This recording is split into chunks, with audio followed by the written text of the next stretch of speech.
সীমান্তের সংঘর্ষ এখন আর ছোটখাটো হাতাহাতিতে সীমাবদ্ধ নেই। পাকিস্তান ও আফগানিস্তানের মধ্যে তা তীব্র রূপ নিয়েছে। পাকিস্তানের প্রতিরক্ষামন্ত্রী ইতিমধ্যে এই লড়াইকে প্রকাশ্য যুদ্ধ হিসাবে অভিহিত করেছেন, কিন্তু আন্তর্জাতিক গবেষণা সংস্থা IISS এর তথ্যমতে সামরিক শক্তিতে পাকিস্তান আফগানিস্তানের চেয়ে কয়েক ধাপ এগিয়ে। পরিসংখ্যান বলছে পাকিস্তানের সক্রিয় সেনা সদস্যের সংখ্যা যেখানে 6,60,000, সেখানে তালিবানের শক্তি মাত্র 1,72,000।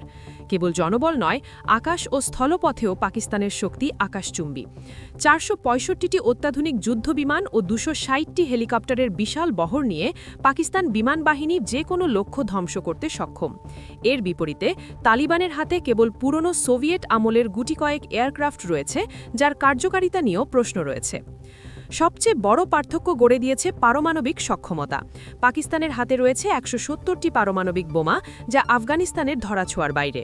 তবে সংখ্যার হিসেবে তালিবান পিছিয়ে থাকলেও দীর্ঘদিনের গেরিলা যুদ্ধের অভিজ্ঞতা তাদের জন্য বড় প্লাস পয়েন্ট। তালিবান যোদ্ধাদের দুর্গম পাহাড়ে লড়াই করার কৌশল যে কোনো আধুনিক বাহিনীর জন্য বড় দুশ্চিন্তার কারণ হতে পারে। গত কয়েকদিনের সংঘর্ষে উভয় পক্ষই বিশাল ক্ষয়ক্ষতির দাবি করেছে। পাকিস্তান বলছে তারা আফগানিস্তানের বেশ কিছু সামরিক পোস্ট ও 80টি ট্যাঙ্ক ধ্বংস করেছে।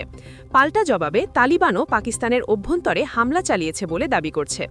দুই দেশের এই রক্তক্ষয়ী সংঘাত এখন কেবল সীমান্তের বিষয় নয়, বরং দক্ষিণ এশিয়ার সামগ্রিক স্থিতিশীলতাকে বড় ধরনের ঝুঁকির মুখে ঠেলে দিয়েছে। উত্তেজনার এই চূড়ান্ত পরিণতি কোন দিকে মোড় নেয়, সেটাই এখন দেখার বিষয়।